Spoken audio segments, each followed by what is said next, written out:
Hello guys, welcome to my YouTube channel. Today we will discuss exercise 2.2. In this exercise there are 3 points. First is theorem 2.2 is the fundamental theorem of arithmetic. Second point regarding fundamental theorem of arithmetic, ये वाला point भी इसी से related है. और तीसरा है इसमें relation between LCM HCF and two positive integers. ठीक है, यहाँ 3 पॉइंट है डिस्कस करने के लिए 2.2 एक्सरसाइज को परफॉर्म करने के लिए. तो ठीक है, यहाँ पे पहले पॉइंट पे आता है आपका theorem 2.2 fundamental theorem of arithmetic. ठीक है ना. तो फंडामेंटल थ्योरम ऑफ अरिथमेटिक का स्टेटमेंट है every composite number can be factorised and this factorisation is unique. कोई भी कंपोजिट नंबर, एक तो होता है प्राइम नंबर, एक होता है आपका कंपोजिट नंबर. तो प्राइम नंबर के फैक्टर होते हैं 2. ठीक है ना, 2 फैक्टर, एक तो खुद वही नंबर और एक 1. लेकिन जो कंपोजिट नंबर होते हैं उन कंपोजिट नंबर के फैक्टर 2 से ज्यादा. ऐसे नंबर जिनके 2 से ज्यादा फैक्टर हो वो सारे नंबर हो गए आपके कंपोजिट नंबर. ठीक है ना. जैसे 4 है, 4 के फैक्टर हो गए 2 इंटू 2 इंटू 1. 1 तो हर एक का फैक्टर होता है. ठीक है. फिर आप गए यहाँ पे 6, तो 2 इंटू 3 इंटू 1. ठीक है, कंपोजिट नंबर है. फिर अपन 8, 2 इंटू 2 इंटू 2 इंटू 1, तो 3 बार 2 है, 1 बार 1, तो 4 फैक्टर हो गए. ऐसे कुल मिला के 4 फैक्टर होती है कंपोजिट. तो ये 2 से ज्यादा फैक्टर जिस नंबर के हो जाए वो आपका कंपोजिट नंबर. तो थ्योरम कहती है कि हर एक कंपोजिट नंबर को फैक्टराइज किया जा सकता है. हम उसके फैक्टर करें तो प्राइम फैक्टराइजेशन से उसके फैक्टर कर सकते हैं. प्राइम फैक्टराइजेशन मेथड से उसके फैक्टर कर सकते हैं. ठीक है, करते हैं कि नहीं. कोई देखा होगा जैसे अपन ने देना है 8 के फैक्टर करने, तो 8 के फैक्टर जाए 2 4 जा 2 2 जा 2 1 जा, इस तरह से. तो 8 के फैक्टर हो गए 2 इंटू 2 इंटू 2 इंटू 1, 4 फैक्टर हो गए. तो हम यहाँ ऐसे कंपोजिट नंबर के फैक्टर कर सकते हैं. ठीक है. और उसके जो फैक्टर जो होते हैं, जो फैक्टर अपन ने किए वो कैसे होते हैं, यूनिक होते हैं. कब? Apart from the order in which the prime factor occur. जो प्राइम फैक्टर हुए हैं उनके अलावा अगर उनका ऑर्डर अलग कर दिया जाए. ठीक है, तो उनका ऑर्डर अलग हो तो वो प्राइम फैक्टर कैसे हो जाते हैं, यूनिक हो जाते हैं. उनका ऑर्डर बदल दिया जाए तो प्राइम फैक्टर कैसे होते हैं, यूनिक होते हैं. ठीक है, अपने आप में अद्भुत होते हैं. तो ये prime fundamental theorem of arithmetic है कि किसी भी कंपोजिट नंबर है उसके फैक्टर किए जा सकते हैं. उस कंपोजिट नंबर के जो फैक्टर होते हैं वो अपने आप में यूनिक होते हैं अगर उनके प्राइम फैक्टर का ऑर्डर क्रम बदल दिया जाए. ठीक है ना. तो ये आपका पहला theorem 2.2 fundamental theorem of arithmetic. आपकी बुक में भी दे रखा है स्टेटमेंट, उसमें से भी देख सकते हैं. सेकंड पॉइंट है यहाँ पे, if 2 and 5 are the prime factor of composite number. कोई कंपोजिट नंबर है जिसको हमने मान लिया लेट x कोई कंपोजिट नंबर है और उसके हमने फैक्टर किए, प्राइम फैक्टर किए. प्राइम फैक्टर करने पर उस कंपोजिट नंबर के फैक्टर करिए अपन ने प्राइम, तो उसमें 2 और 5 अगर 2 फैक्टर आ जाते हैं, उसके जितने भी प्राइम फैक्टर हैं भाई 3 भी आ सकता है, 7 भी हो जाएगा, 11 भी आएगा, 13 भी हो सकता है उसके अंदर. लेकिन इनके अलावा अगर उसके अंदर 2 और 5 का डिजिट आ जाए, 2 का और 5 का, समझ में आ रही बात, 2 और 5 भी अगर साथ में हैं, देन उस कंडीशन में for any value of n, n क्या यहाँ पर कोई नेचुरल नंबर है 1 2 3 4 5 6. ठीक है, for which x raise to the power n with the digit 0. यानी अगर उस कंपोजिट नंबर के ऊपर अगर हम यहाँ पे पावर कितनी भी लगा दें, 1 लगाएं, 2 लगाएं, 3 8 34 60 90 100 लगा दी, 10,000 लगा दी पावर, यानी हम यहाँ पावर कितनी भी लगा दें, लेकिन उसके अगर उस जो आपका कंपोजिट नंबर है x, अगर इसके प्राइम फैक्टर करें और उस प्राइम फैक्टर में 2 और 5 ये 2 डिजिट फैक्टर के अंदर अगर आ जाते हैं, तो उस कंपोजिट नंबर पर हम कितनी भी नेचुरल नंबर में पावर लगा दें, n क्या नेचुरल नंबर है, तो उसके ऊपर कितनी भी पावर लगा दें, उसका जो एंड प्लेस का जो डिजिट है, यानी एंड प्लेस से मतलब अपन कोई नंबर लिखते हैं 4 6 8 5 3 लिख दिया जैसे, तो एंड प्लेस का मतलब अपन इधर से लिख रहे हैं तो एंड प्लेस हो गया, यानी वंस प्लेस वाला डिजिट. तो वंस प्लेस का डिजिट हमेशा उसका क्या आएगा, 0 आएगा. अगर उस कंपोजिट नंबर के प्राइम फैक्टर में अगर 1 2 और 1 5 आ जाता है, मिनिमम 1 2 और 1 5 आ जाता है, तो n की किसी भी वैल्यू के लिए अपन उसके कंप्लीट नंबर के ऊपर कितने भी पावर लगा दें, हमें सॉल्व करने के बाद पावर को अगर सॉल्व करेंगे तो उस नंबर के एंड प्लेस का डिजिट यानी वंस प्लेस का डिजिट हमेशा क्या आएगा, 0 आएगा। और अगर इसका वाइस वर्सा देखें, प्राइम फैक्टर करने पे हमें 2 और 5 नहीं मिलता है उसके अंदर फैक्टर के अंदर, तो उसका एंड प्लेस का डिजिट कभी भी 0 नहीं आएगा, चाहे पावर हम कितनी भी लगा दें 0 नहीं आएगा। ठीक है कि नहीं? तो ये सेकंड पॉइंट है, इस तरह से समझना। इसके ऊपर क्वेश्चन आ जाते हैं, बोर्ड में भी आता है, बुक के अंदर भी क्वेश्चन दे रखे हैं।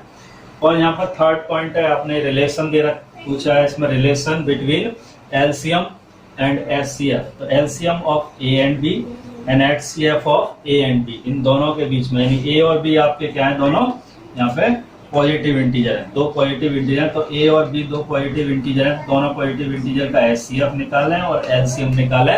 तो ए और बी, एलसीएम और एचसीएफ, इनके चारों चीजों के बीच में रिलेशन क्या होगा, तो ये अपन ने पहले छोटी क्लासों में पढ़ लिखा होगा कि एलसीएम, अगर आप एचसीएफ, दोनों दो नंबर हैं आपके पॉजिटिव इंटीजर, इन दोनों पॉजिटिव इंटीजर का एचसीएफ निकालें, एलसीएम निकालें, तो दोनों के एलसीएम और एचसीएफ का मल्टीप्लाई और उन दोनों के पॉजिटिव इंटीजर का प्रोडक्ट, दोनों की वैल्यू आपस में कैसी होती है, इक्वल होती है। तो ये रिलेशन आता है LCM of A and B multiply by HCF of A and B is equal to होता है ए मल्टीप्लाई बी है। तो दो पॉजिटिव इंटीजर, उन दोनों के एलसीएम और एचसीएफ का मल्टीप्लाई उन दोनों पॉजिटिव इंटीजर के मल्टीप्लाई के इक्वल होता है। तो ये 2.2 एक्सरसाइज जो आपकी है उसमें ये 3 पॉइंट काम में आएंगे। तो ये बेसिक्स है, तीनों पॉइंट्स अच्छी तरह से याद रखने। ये तो आपका फॉर्मूला टाइप रिलेशन हो गया, ठीक है। ये चीज आपको एक याद रखनी है, नोट के रूप में रखनी है अपने पास। याद कीजिए सेकंड वाला पॉइंट कि अगर किसी पॉजिटिव इंटीजर को किसी कंपोजिट नंबर के फैक्टर किए जाए, अगर उसमें 2 और 5 एक बार भी उसके अंदर आ जाता है, एक ज्यादा बार भी आ सकता है, अगर एक बार भी कम से कम आ जाता है, तो एन की किसी भी वैल्यू के लिए उस कंपोजिट नंबर पर कितनी भी अपन पावर लगा दें, उसका एंड प्लेस का डिजिट हमेशा 0 आएगा। और 2 और 5 अगर फैक्टर में नहीं आता है तो उसका एंड प्लेस का डिजिट 0 नहीं आएगा, चाहे उसके ऊपर पावर कितनी भी लगी हुई। और ये आपका पहला है theorem, fundamental theorem of arithmetic, ठीक है ना। ये तीनों याद रखते हैं, ठीक है। इसके ऊपर जो क्वेश्चन है 2.2 में वो अपन करेंगे, थोड़ा बहुत इजी एक्सरसाइज है, अपने आप भी आप कर सकते हैं, मेरी जरूरत नहीं पड़ेगी, अपने आप भी कर सकते हैं, बहुत इजी एक्सरसाइज है। तो हम एक्सरसाइज के ऊपर जाते हैं 2.2 में। थोड़ा फर्स्ट क्वेश्चन है इसमें, express each number as a product of its prime factors. तो नंबर दे रखे हैं नीचे, है इसमें क्वेश्चन है 5, तो 5 नंबर दे रखे हैं, 5 क्वेश्चन है। पहला और दूसरा मैं आपको समझाया, वैसे तो समझाने की जरूरत नहीं है, प्राइम फैक्टर ही करने हैं, ठीक है ना। तो उसको प्राइम फैक्टर के रूप में इसको अपने को रिप्रेजेंट करना है, एक्सप्रेस करना है। जैसे 4, 6, 8 है, प्राइम फैक्टर लेने हैं इसके, तो प्राइम फैक्टर लेने के लिए अपन प्राइम नंबर से डिवाइड देंगे। तो सबसे पहले 2 से डिवाइड चला जाएगा, क्योंकि इसमें लास्ट डिजिट 8 है, इवन नंबर है। तो 2 2 जा 4, 2 3 जा 2 4 जा 8, फिर 2 से दे देंगे, 2 1 जा 2, 2 1 जा 2, 2 7 जा, ठीक है ना। फिर 3 से चला जाएगा, 3 से डिवाइड देंगे तो 11 में जाएगा, 3 3 जा 9 और 3 9 जा 27। फिर 3 से चला जाएगा, 3 1 जा 3, 3 3 जा 9 और फिर ये 13 से ही जाएगा, ठीक है ना। तो इस तरह से प्राइम फैक्टर कर लेंगे और इसको प्राइम फैक्टर की फॉर्म में एक्सप्रेस करना है। तो 4 6 8 इसके प्राइम फैक्टर हो गए आपके। 2 का डिजिट 2 बार है तो 2 रेज टू दी पावर 2 लिख सकते हैं। 3 का डिजिट भी 2 बार है तो 3 raise to the power 2 multiply 13, ठीक है ना। साथ में 1 भी लिख सकते हो, 1 लिखने की जरूरत नहीं, तो अंडरस्टूड होता है। तो ये आपके प्राइम फैक्टर हो गए आपके। तो हमने 4 6 8 को प्राइम फैक्टर की फॉर्म में एक्सप्रेस किया। ऐसे ही इसको कर सकते हैं अपन, 9 4 5 का फैक्टर करने, प्राइम फैक्टर लेंगे इसके, तो 9 9 18, 3 बार जाएगा, 3 से डिवाइड जाएगा, 2 से जाएगा नहीं, 3 3 जा 9, 3 1 जा 3 और 3 5 जा 15। फिर 3 से चला जाएगा, 3 1 जा 3 0, 3 5 जा 15, ठीक है। फिर 3 से जाएगा, 3 3 जा 9, 3 5 जा 15। फिर 5 से जाएगा, 5 7 जा 35। और फिर 7 1 जा 7, ठीक है ना। तो इस तरह से इसके फैक्टर हो गए। तो 9 4 5, prime factors of 9 4 5 is equal to 3 का डिजिट यहाँ 3 बार है, तो 3 raise to the power 3 multiply 5 multiply by 7। तो इस तरह से इसके प्राइम फैक्टर हुए। तो इस तरह से क्वेश्चन करने हैं। 5 क्वेश्चन है, 2 तो मैंने कराई दिए, 3 अपने आप भी कर सकते हो, वेरी इजी है ना। छोटी क्लास में जैसे बच्चों से 7th 8th क्लास में करते हैं अपन, बड़े आराम से अपन ने किए थे, वैसे ही है, ठीक है। और सेकंड नंबर क्वेश्चन है, find the LCM HCF of the following pair of integers and verify that HCF multiply LCM is equal to product of 2 numbers. यहाँ में 3 क्वेश्चन दे रखे हैं, इसके अंदर क्वेश्चन नंबर सेकंड में 3 क्वेश्चन है, एलसीएम एचसीएफ फाइंड करना है, और जो रिलेशन मैंने बताया था एलसीएम एचसीएफ और दोनों पॉजिटिव इंटीजर्स के बीच में, वो रिलेशन भी वेरीफाई करना है, ठीक है ना। तो हमें क्या करना पड़ेगा, एलसीएम एचसीएफ निकालने के लिए प्राइम फैक्टर लेंगे, वो भी अपन ने छोटी क्लासों में कर रखा है। इसी तरह से प्राइम फैक्टर करके उनके पेयरिंग करेंगे और एलसीएम और एचसीएफ निकालेंगे। एलसीएम एचसीएफ निकालने के बाद उसको रिलेशन को अपन वेरीफाई करेंगे। तो इसमें ये सेकंड नंबर क्वेश्चन है, इसका फर्स्ट क्वेश्चन है, क्वेश्चन नंबर 1 है। इसमें यह नंबर दे रखा है, तो नंबर है आपका 96 एंड सेकंड नंबर दे रखा है 404। ये 2 नंबर है, तो दोनों के एलसीएम और एचसीएफ फाइंड करने हैं और उसके बाद रिलेशन वेरीफाई करना है, ठीक है। तो यहाँ से अपन पहले तो सबसे पहले इसके दोनों के फैक्टर कर लेंगे। तो 96 का फैक्टर करेंगे, इधर 404 के फैक्टर, दोनों के प्राइम फैक्टर निकाल लेंगे, ठीक है। तो यहाँ से 2 4 जा 8 और 2 8 जा 16, 2 2 जा 4, 2 4 जा 8 और 2 1 जा 2, 2 2 जा 4, 2 6 जा और 2 3 जा और 3 1 जा, ठीक है। दूसरा यहाँ से 404 के करेंगे, तो यहाँ से 2 के फैक्टर 2 से हो जाएगा 202 के करेंगे 2101, ठीक है। और 101 के फैक्टर करेंगे तो 101 क्या होता है, प्राइम नंबर होता है, तो 101 से डिवाइड दे देंगे सीधा, 101 यहाँ आया आपका 1 बार, क्लियर।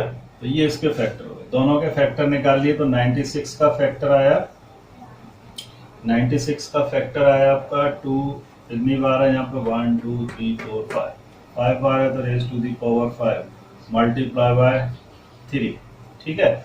एंड 404 के फैक्टर करेंगे, तो कितना आया 2 2 बार है, तो 2 raise to the power 2 multiply 101, ठीक है।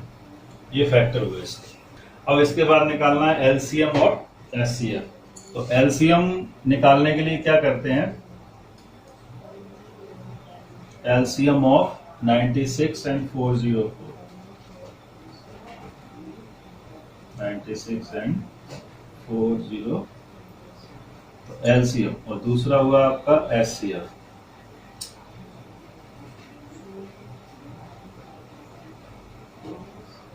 तो एक चीज ध्यान रखेंगे, एलसीएम निकालने के लिए क्या करते हैं, जो हमने प्राइम फैक्टर किए हैं, तो एलसीएम में जो सबसे बड़ी पावर होती है, कॉमन फैक्टर की सबसे बड़ी पावर, ये याद रखनी है। एलसीएम के लिए कॉमन फैक्टर की, दोनों जो अपन ने प्राइम फैक्टर किए दोनों नंबरों के, उन दोनों में जो फैक्टर कॉमन है उसकी सबसे बड़ी पावर ली जाती है। और जिन जो आपके प्राइम नंबर्स हैं फैक्टर के अंदर, उनके पेयरिंग नहीं होती है, विदाउट पेयर है, उनको भी मल्टीप्लाई कर दिया जाता है। तो यहाँ पे देखें दोनों फैक्टर में 2 और 2 दोनों में कॉमन है फैक्टर, और इसमें सबसे बड़ी पावर कितनी है 2 की 5, तो 2 के ऊपर पावर 5 है, तो एक तो यहाँ पे लिखेंगे 2 की पावर 5, ठीक है, मल्टीप्लाई, और 3 इसमें नहीं है, फैक्टर कॉमन नहीं है, तो 3 रख देंगे, मल्टीप्लाई 101, इसमें भी 101 नहीं है, तो यहाँ भी 101, ठीक है। तो इस तरह से इसको सॉल्व कर लेंगे और मल्टीप्लाई कर लेंगे इसका 5 बार मल्टीप्लाई होगा 2 का, मल्टीप्लाई 3 मल्टीप्लाई 101, ठीक है। और जब एचसीएफ लेंगे अपन, तो इन दोनों का एचसीएफ लेने के लिए क्या करते हैं, जो कॉमन फैक्टर होता है, तो कॉमन फैक्टर की छोटी वाली पावर लेते हैं। तो छोटी वाली पावर कितनी है यहाँ पे, 2^2, कॉमन फैक्टर की छोटी पावर लेते हैं, और जो फैक्टर कॉमन नहीं है दोनों में उनको लेते ही नहीं है। तो यहाँ पे एचसीएफ कितना है, 2^2 का मतलब हो गया 2 × 2 इज इक्वल टू कितना हो गया 4, ठीक है ना। तो यहाँ पे इस तरह से होगा, और यहाँ पे मल्टीप्लाई करेंगे अपन, तो ये आ गया आपका 9696, इसका मल्टीप्लाई करके आ गया 9696। तो इस तरह से दोनों के एलसीएम निकाल लिए, दोनों नंबर के एचसीएफ निकाल लिए। तो ये आपके पहले तो निकलवाए थे एलसीएम एचसीएफ, तो ये का पहला आंसर तो ये हो गया आपका, एचसीएफ हो गया 4 और एलसीएम हो गया आपका ये, ठीक है ना। अब इसके बाद हमें रिलेशन भी वेरीफाई करना है। तो रिलेशन क्या है, रिलेशन था इसमें LCM of A into B, relation verify करेंगे अपन, ठीक है ना, वेरिफिकेशन ऑफ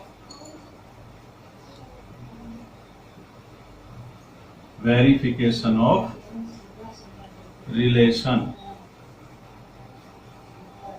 तो रिलेशन वेरीफाई करने के LCM multiply HCF of A and B is equal to होता है ए मल्टीप्लाई बी, ये रिलेशन होता है। तो यहाँ पे एलसीएम और एचसीएफ दोनों का मल्टीप्लाई, तो एलसीएम हो गया आपका कितना 9696 मल्टीप्लाई एचसीएफ हो गया कितना आपका 4 is equal to first number हो गया इसका 96 एंड सेकंड नंबर हो गया आपका 404।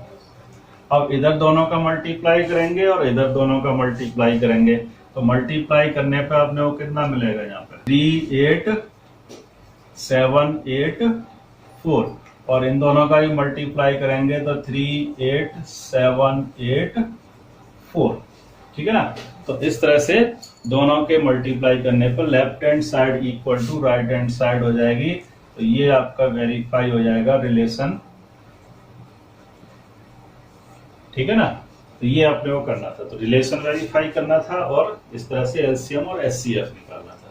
तो ये फर्स्ट क्वेश्चन था। क्वेश्चन नंबर सेकंड का ऐसे इसमें 3 क्वेश्चन है, तो तीनों क्वेश्चन को अपन सेम इसी तरह से कर सकते हैं। बाकी बस 2 क्वेश्चन है, करके देखेंगे तो इजीली हो जाएंगे, बहुत छोटे क्वेश्चन है, ठीक है ना। तो अपन ने बचपन में किए थे वैसे ही क्वेश्चन है, तो कोई ज्यादा हाई फाई नहीं है। तो अब नंबर आता है आपका क्वेश्चन नंबर 3 का, find the LCM and HCF of the following integer by applying the prime factorisation method. LCM और एचसीएफ फाइंड करना है, तो आपको यहाँ पर 3 पॉजिटिव इंटीजर्स दे रखे हैं, और पॉजिटिव इंटीजर्स 3 दे रखे हैं, उनका एलसीएम भी निकालना है और एचसीएफ भी निकालना है। क्वेश्चन नंबर 3 है। तो जैसे हमने यहाँ पे एलसीएम और एचसीएफ फाइंड किया था, यहाँ हमने 2 नंबर्स पॉजिटिव थे उनका किया था, उसमें हमें 3 नंबर करना है। प्रोसेस सेम है, प्राइम फैक्टर करेंगे उसी तरह से जैसे एलसीएम किया था वैसे ही एचसीएफ किया था, तो दोनों उसी तरह से अपन निकालेंगे, ठीक है ना। तो यहाँ से एक क्वेश्चन 2 क्वेश्चन में करके बताता हूं। तो here is question number 3, 12, 15 and 21, ये 3 नंबर दे रखे हैं, 3 पॉजिटिव इंटीजर हैं, हमें इनका एलसीएम भी निकालना है, एचसीएफ भी निकालना है बाय प्राइम फैक्टराइजेशन मेथड। तो प्राइम फैक्टराइजेशन मेथड से एलसीएम एचसीएफ फाइंड करना है तीनों का। तो सेम पहले क्या करेंगे, प्राइम फैक्टर लेंगे, तो यहाँ पर 12 के फैक्टर करेंगे, प्राइम 12 का फैक्टर करेंगे, 15 के भी फैक्टर करेंगे, ठीक है, और तीसरा नंबर आपका 21 है, इसके भी फैक्टर करेंगे, ठीक है ना। तो यहाँ 12 के फैक्टर करेंगे वेरी इजी, 2 6 जा, 2 3 जा और 3 1 जा, यहाँ पे आ जाएगा आपका 3 5 जा और 5 1 जा, और यहाँ आएगा 3 7 जा 21 और 7 1 जा 7, ठीक है। तो यहाँ प्राइम फैक्टर हो गए, तो 12 के प्राइम फैक्टर आया आपका 2, रेस टू दी पावर 2 का डिजिट 2 बार है तो 2 raise to the power 2 multiply 3 एक ही बार है, तो ये हो गया आपका 3। ठीक है, और यहाँ पे आया आपका 15 के फैक्टर हो गए 3 इंटू 5, और तीसरा हुआ 21 के फैक्टर हो गए 3 इंटू 7। ठीक है ना, 3 इंटू 7। तो यहाँ जब एलसीएम लेंगे अपन तीनों का, तो एलसीएम ऑफ 12, 15, 21 ऐसे लिखते हैं, इक्वल टू ये और ब्रैकेट को थोड़ा सा नीचे लेके। ठीक है, तो यहाँ पे देखेंगे एक तो कॉमन फैक्टर कौन से है, पहले सबसे पहले देखते हैं कॉमन फैक्टर तीनों में कौन सा है। तो यहाँ कॉमन फैक्टर जो है 3, 3, 3 तीनों में है, तीनों के ऊपर पावर कितनी 1। तो एलसीएम जब लिया जाता है तो जो कॉमन फैक्टर होते हैं उसकी सबसे बड़ी पावर कितनी आ रही है वो ली जाएगी। तो यहाँ पे सबसे बड़ी पावर 1 है, इसमें भी 1 है, इसमें भी 1 है, तो 3 की पावर 1 यानी यहाँ कॉमन फैक्टर हो गया आपका 3, एक ही बार लिखेंगे। ठीक है, फिर यहाँ पे जिनके कॉमन फैक्टर नहीं है उनको भी मल्टीप्लाई कर दिया जाता है। तो यहाँ 2 रेज टू दी पावर 2 का मतलब हो गया 2 into 2 multiply 5 and multiply by 7। ठीक है, तो इन सब का मल्टीप्लाई कर लेंगे, कितना आएगा मल्टीप्लाई करके 20, 60, 420। ठीक है ना, यहाँ हो गया 4, 5 जा 20, 27। ठीक है, ये हो गया एलसीएम। फिर निकालेंगे यहाँ एचसीएफ ऑफ 12, 15, 21 इन तीनों का एचसीएफ। ठीक है, तो एक तो आंसर आपका ये आई चुका। एचसीएफ लेंगे तो एचसीएफ के लिए क्या करना होता है, जो तीनों फैक्टर में किया अपन ने, तीनों के नंबरों के फैक्टर्स का कॉमन फैक्टर का छोटी वाली पावर। तो यहाँ पे छोटी पावर क्या, तीनों में एक ही पावर नंबर कॉमन है 3, 3, 3, और छोटी पावर यानी इनकी 1 है पावर, तो ये। ठीक है ना, तो यहाँ 3 है। तो एचसीएफ पे तो बाकी कोई और मैच कर नहीं रहा फैक्टर, तो ये आपका 3 इसका एचसीएफ हो गया। तो ये इसका आंसर हो गया, एचसीएफ आया इसका 3 और एलसीएम आया 420। ठीक है ना, तो इस तरह से ये आंसर निकलेगा। सेम इसी तरह से इसको भी देखें अपन, यहाँ पर 24 के भी फैक्टर करेंगे ऐसे ही, 24 का फैक्टर, 15 का फैक्टर प्राइम और 36 के भी प्राइम फैक्टर। इस तरह से तीनों के नंबर्स के पॉजिटिव इंटीजर है, इनके फैक्टर कर लेंगे। तो यहाँ से करेंगे 2 से करेंगे 2, 6 जा 12, 2, 3 जा 6 और 3, 1 जा। ठीक है, यहाँ से 3 से डिवाइड जाएगा, 3, 5 जा 15 और 5, 1 जा 5। और यहाँ आ जाएगा आपका 2 से 2, 1 जा 2, 8 जा 2, 9 जा 3, 3 जा 3, 1 जा। ठीक है, इस तरह से तीनों पॉजिटिव इंटीजर के प्राइम फैक्टर किए। तो यहाँ 24 के फैक्टर हुए कितने, 2 का डिजिट कितनी बार है, 3 बार, तो 2 raise to the power 3 multiply हो गया आपका 3। ठीक है, 15 के फैक्टर हो गए 3 इंटू 5। ठीक है, और यहाँ पर 36 के फैक्टर हो गए, 2 का डिजिट 2 बार रिपीट हुआ, 2 रेज टू दी पावर 2 हो गया, और 3 का डिजिट भी 2 बार रिपीट हुआ, 3 रेज टू दी पावर 2। ठीक है, अब यहाँ पे देखें जब एलसीएम की बात करेंगे तो एलसीएम आया कितना, 24, 15, 36। तो ये नंबर आपका। ठीक है, यहाँ पे देखें एलसीएम में कॉमन फैक्टर की सबसे बड़ी पावर, तो ये 3, 3, 3 तीनों में 3 है, और सबसे बड़ी पावर कितनी है इस वाली, 3 रेज टू दी पावर 2। तो ये 3 पावर 2 का मतलब हो गया 3 इंटू 3, 2 बार अपन मल्टीप्लाई करेंगे। ठीक है, फिर यहाँ देखेंगे 2, तो 2 का डिजिट इसमें आया है, इसमें नहीं है और इसमें है। ठीक है, पावर इस पर 2 है, इस पर पावर है इसकी 3। तो यहाँ पे हम लेंगे कितनी, 2 की पावर लेंगे 3, बड़ी पावर 3 है ना, तो 2 की पावर 3 लेंगे तो 2 का 3 बार मल्टीप्लाई हो जाएगा। ठीक है, और दूसरा यहाँ देखें एक 5। अब 5 ना तो इसमें ना इसके अंदर है कॉमन फैक्टर, तो यानी 5, तो इस 5 का भी मल्टीप्लाई इसमें 360। ठीक है, अब निकालेंगे एचसीएफ। तो एचसीएफ में 24, 15, 36 तीनों डिजिट्स का एचसीएफ। तो एचसीएफ में लेंगे कॉमन फैक्टर की सबसे छोटी वाली पावर, तो यहाँ 3 की पावर 1, 3 की पावर 1, 3 की पावर 2, तो 3 की पावर 1 यहाँ एक बार 3 आएगा, ठीक है। और इसमें कोई कॉमन फैक्टर है नहीं, इसके अलावा तीनों के अंदर फैक्टर सिर्फ 3 ही कॉमन है, बाकी और कोई फैक्टर कॉमन नहीं है, ठीक है ना। तो उसको अपने को लेना नहीं है, तो यहाँ पे कितना हो गया इसका HCF 3, तो LCM आ गया 360 फर्स्ट आंसर, और सेकंड ये आपका HCF कितना हो गया 3। वेरीफाई करने के लिए नहीं बोला है इसमें, LCM और HCF ही निकालना है केवल, इसमें वेरीफाई करने के लिए नहीं बोला है, केवल प्राइम फैक्टराइजेशन मेथड, इसमें प्राइम फैक्टर मेथड इसमें अप्लाई करना है, उसके बाद इनके LCM और HCF निकालने, वेरीफाई नहीं करना, इसलिए अपन यहाँ पे वेरीफाई नहीं करेंगे, केवल LCM और HCF ही अपने को फाइंड करना है, ठीक है। तो इस तरह से इसको अपन निकाल सकते हैं। थर्ड क्वेश्चन में यहाँ क्वेश्चन दे रखे हैं, कितने आपके पास 6 क्वेश्चन है, तो 2 मैंने आपको करा दिए, बाकी 4 क्वेश्चन है, अपने आप भी कर सकते हैं, बहुत इजी है। तो thank you, see you in the next slide, good bye.